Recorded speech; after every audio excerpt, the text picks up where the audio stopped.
Munich, June 6, 1830. It is a long time since I have written to you, and I fear you may have been anxious on my account. You must not be angry with me, for it was really no fault of mine, and I have been not a little annoyed about it. I expedited my journey as well as I could, inquiring everywhere about diligences, and invariably receiving false information. I travelled through one night on purpose to enable me to write to you by this day's post, of which I was told at Nuremberg, and when at last I arrive, I find that no post leaves here today. It is enough to drive one wild, and I feel out of all patience with Germany and her petty principalities, her different kinds of money, her diligences, which require an hour and a quarter for a German mile, and her Thuringian forests, where there is incessant rain and wind, nay, even with her Fidelio this very evening, for, though dead beat, I must do my duty by going to see it, when I would far rather go to bed. Pray do not be angry with me, or scold me for my delay in writing. I do assure you that this very night while I was travelling, I thought I saw peeping through the clouds the shadow of your threatening finger, but I shall now proceed to explain why I could not write sooner.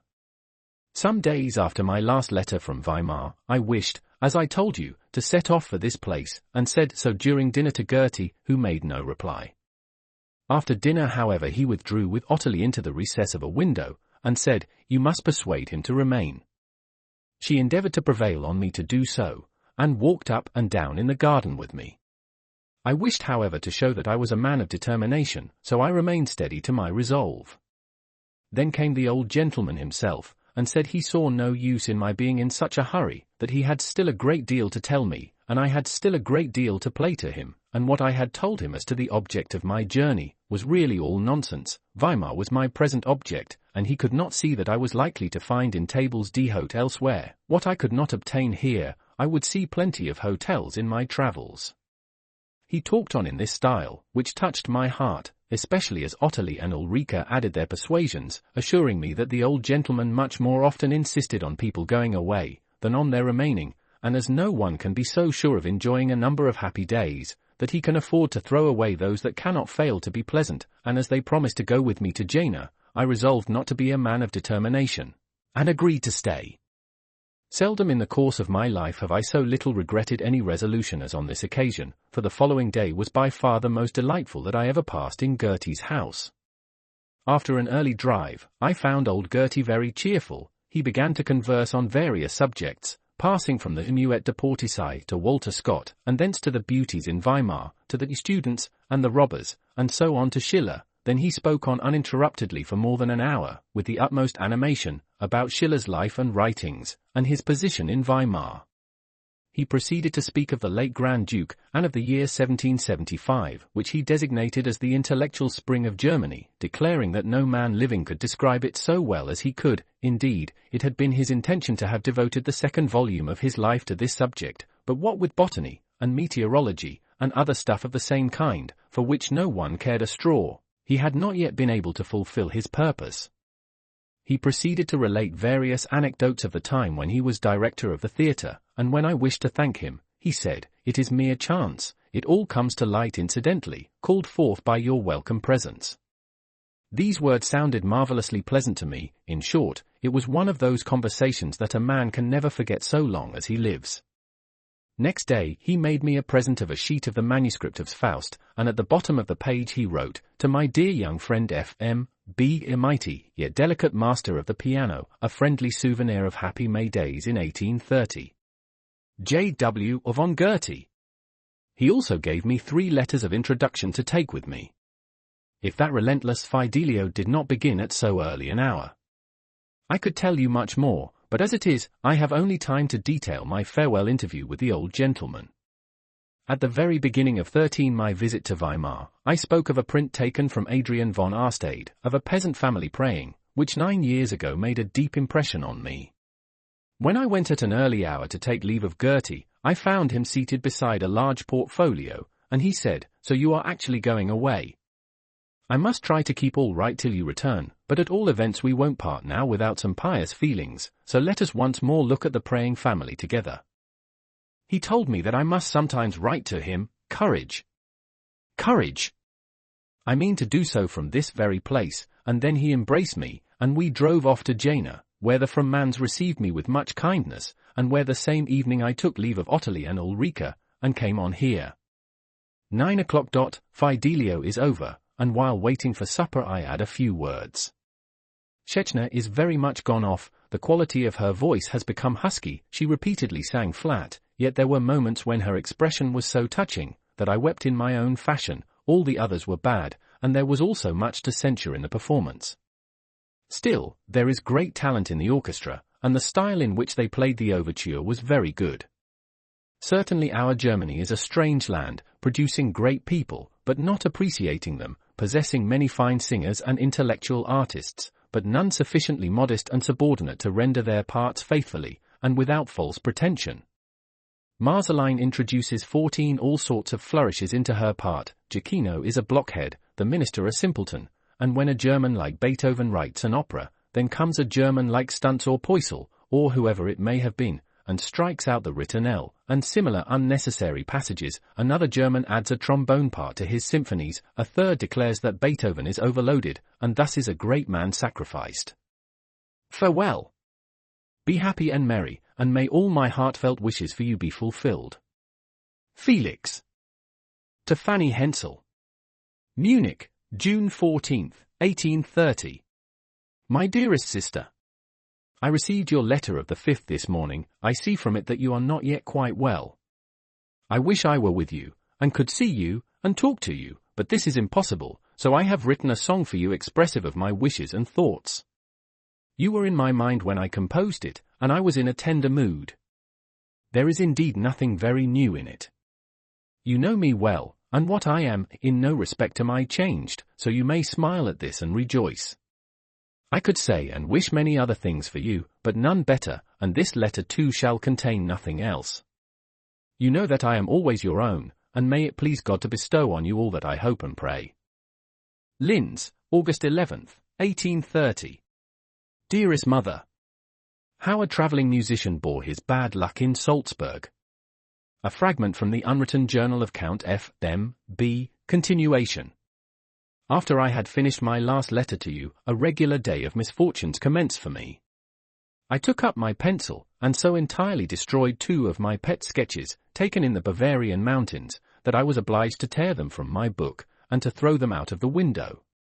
This provoked me exceedingly, so to divert my mind, I went to the Capuchin Hill. Of course I contrived to lose my way, and at the very moment, when I at last found myself on the summit, it began to rain so furiously that I was forced to run down again with all speed under the shelter of an umbrella. Well, I resolved at all events to have a look at the monastery at the foot of the hill, so I rang the bell, when I suddenly recollected that I had not sufficient money to give the monk who was to show the building, and as this is a kind of thing that they take highly amiss, I hurried away without waiting till the porter appeared. I then closed my packet of letters for Leipzig, and took it myself to the post, but there I was told that it must first be examined at the custom house, so thither I went. They kept me waiting a whole hour, till they composed a certificate of 3 lines, and behaved so saucily that I was forced to quarrel with them. Hang Salzburg! Thought I, so I ordered horses for Ischl, where I hoped to escape from all my bad luck. No horses were to be had without a permission from the police. I went to the police office. No permission can be granted till you bring your passport. Why pursue the subject? After innumerable delays, and running about hither and thither, the wished-for post-carriage arrived. My dinner was over, my luggage ready, and I thought that at last all was in good train. My bill and the servants' fees were paid. Just as I reached the door, I saw 2 handsome open carriages approaching at a foot's pace, and the people of the inn hurrying to receive the travellers, who were following on foot. I however paid no attention to the new arrivals, but jumped into my carriage. I observed that at the same moment, one of the travelling carriages drew up close to mine, and that a lady was seated in it. But what a lady! That you may not instantly jump to the conclusion that I had suddenly fallen in love, which would have been the crowning point of my unlucky day, I must tell you that she was an elderly lady, but she looked very amiable and benevolent. She wore a black dress, and a massive gold chain, and smiled good-humouredly when she paid the postillion his fare. Heaven knows why I continued to arrange my luggage instead of driving off. I did look across continually at the other carriage, and though the lady was an entire stranger to me, I felt a strong inclination to address her. It might be mere imagination on my part, but I do think that she too looked at the dusty traveller in his student's cap. At length she got out of the carriage, and stood close to the door of my vehicle, leaning her hand on it, and I required all my knowledge of the common proprieties of travelling, not to get out myself and say to her, "Dear lady, what may your name be?" Routine however conquered, and I called out with an air of dignity, "Postilion." "Go on which the lady quickly withdrew her hand, and we set off. I felt in no very pleasant humour, and while thinking over the events of the day, I fell asleep. A carriage with two gentlemen passing us woke me up, and the following dialogue ensued between the postilion and myself. "These gentlemen are coming from Ischel, so I shall probably find no horses there." He, "Oh. The two carriages that stopped at the inn were also from Ischel, still there is no doubt you will get horses." "Are you sure they came from Ischel?" He, "Quite sure, they go there every year, and were here last summer also, I drove them." "It is a baroness from Vienna, heavens!" thought I, "and she is dreadfully rich, and has such handsome daughters." When they went to Berchtesgaden to visit the mines, I drove them, and very nice they looked in their miners' dresses. They have a grand estate, and yet they speak to us quite familiarly. "Halt!" cried I, "what name? Don't know. Pereira, not sure. Drive back," said I in a resolute tone.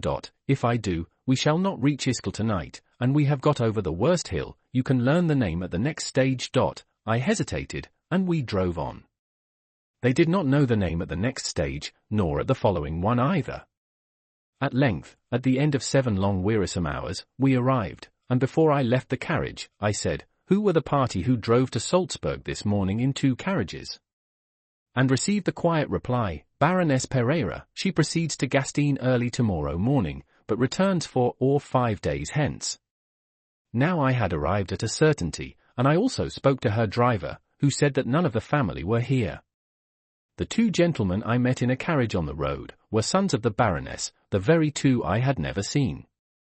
In addition to all this, I remembered a wretched portrait that I had once got a glimpse of at our Aunt H.'s, and the lady in the black dress was Baroness Pereira. Heaven knows when I may have another opportunity of seeing her. I do not think that she ever could have made a more pleasing impression on me, and I shall not assuredly soon forget her attractive appearance, and her kind expression of countenance. Nothing is more unsatisfactory than a presentiment. We all experience them, but we never discover till too late that they really were presentiments. I would have returned then and there, and travelled through the night, but I reflected that I should only overtake her at the very moment of her departure, or that possibly she might have left Salzburg before my arrival, and that I should thus frustrate all the plan of my journey to Vienna. At one moment I thought of going to Gastein, but I could not help feeling that Salzburg had treated me very badly, so I once more said adieu, and went to bed very crestfallen. Next morning I desired that her empty house should be pointed out to me, and made a sketch of it for you, dear mother. My bad luck, however, was still growling in the distance, for I could find no favourable spot to take my sketch from. Besides, they charged me more than a ducat at the inn for 1 night's entertainment, etc., etc. I gave utterance to various anathemas, both in English and German, and drove away, laying aside among the things of the past, Ischel, Salzburg, Baroness Pereira, and the Traun Sea, and so I came on here, where I have taken a day's rest. Tomorrow I intend to pursue my journey, and to sleep in Vienna the day after. I will write to you further from thence.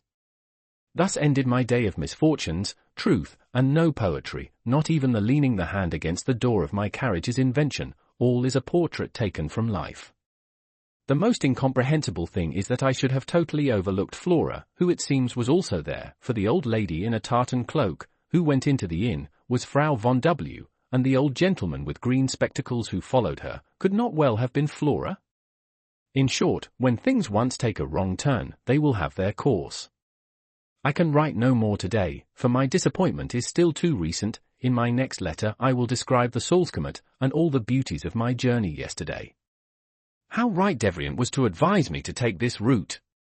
The Traunstein also, and the Traun Falls, are wonderfully fine, and after all, the world is a very pleasant world, and it is fortunate for me that you are in it, and that I shall find letters from you the day after tomorrow, and possibly much that is agreeable besides.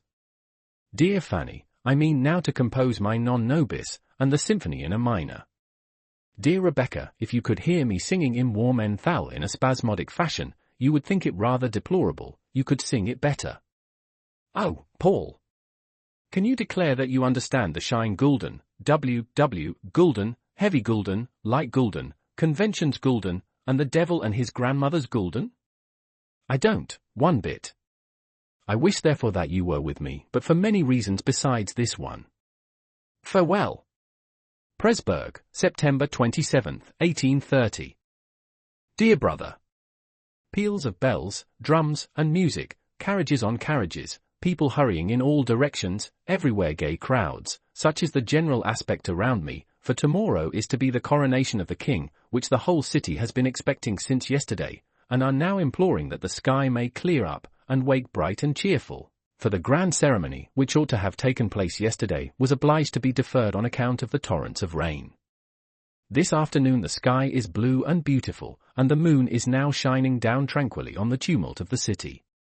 Tomorrow at a very early hour the Crown Prince is to take his oaths, as King of Hungary, in the large market-place. He is then to go to church in grand procession, attended by a whole array of bishops and nobles of the realm, and afterwards rides up the Königsberg, which lies opposite my windows, in order to wave his sword towards the banks of the Danube and the four quarters of the globe, in token that he takes possession of his new realm.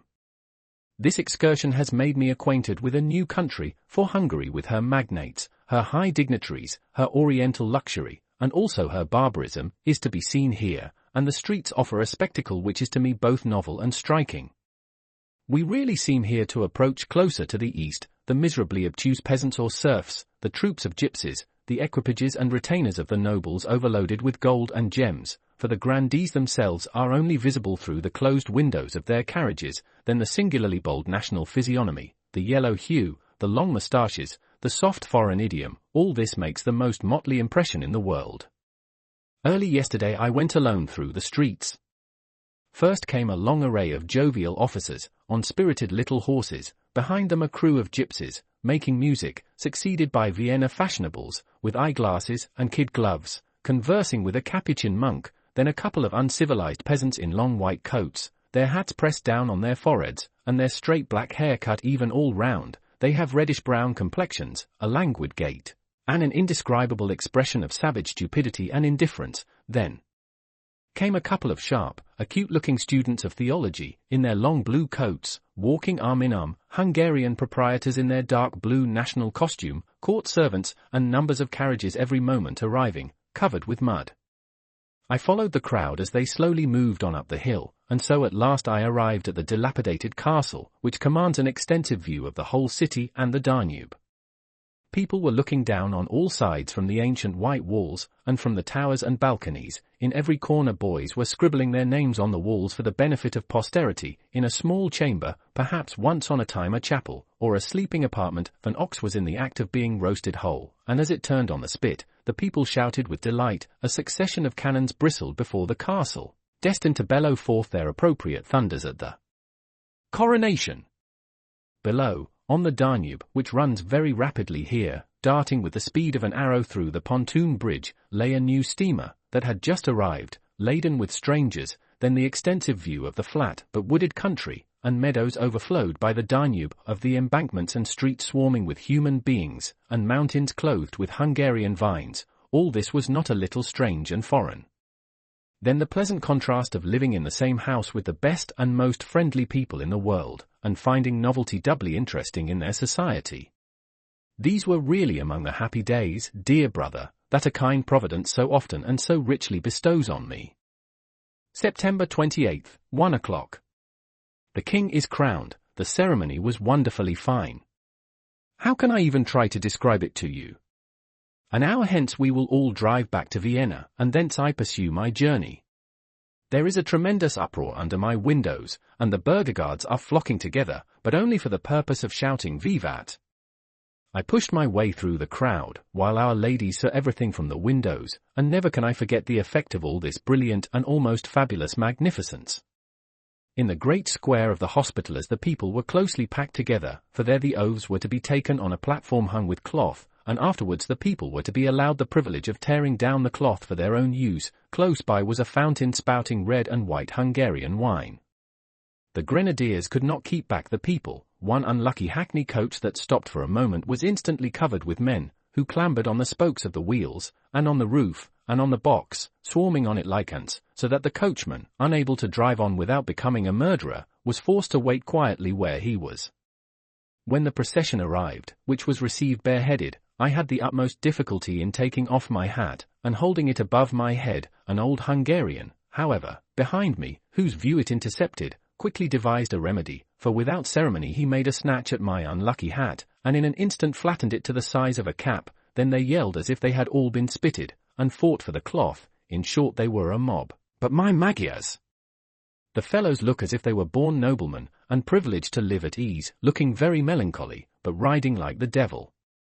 When the procession descended the hill, first came the court servants, covered with embroidery, the trumpeters and kettle drums, the heralds and all that class, and then suddenly galloped along the street a mad count, plain courier, his horse plunging and capering, and the caparisons edged with gold, the count himself a mass of diamonds, rare heron's plumes, and velvet embroidery, though he had not yet assumed his state uniform, being bound to ride so madly. Count Sander is the name of this furious cavalier. He had an ivory scepter in his hand with which he urged on his horse, causing it each time to rear, and to make a tremendous bound forward. When his wild career was over, a procession of about 60 more magnates arrived, all in the same fantastic splendor, with handsome colored turbans, twisted moustaches, and dark eyes. One rode a white horse covered with a gold net, another a dark grey, the bridle and housing studded with diamonds. Then came a black charger with purple cloth caparisons. One magnate was attired from head to foot in sky blue, thickly embroidered with gold, a white turban, and a long white dolman, another in cloth of gold, with a purple dolman, each one more rich and gaudy than the other, and all riding so boldly and fearlessly, and with such defiant gallantry, that it was quite a pleasure to look at them.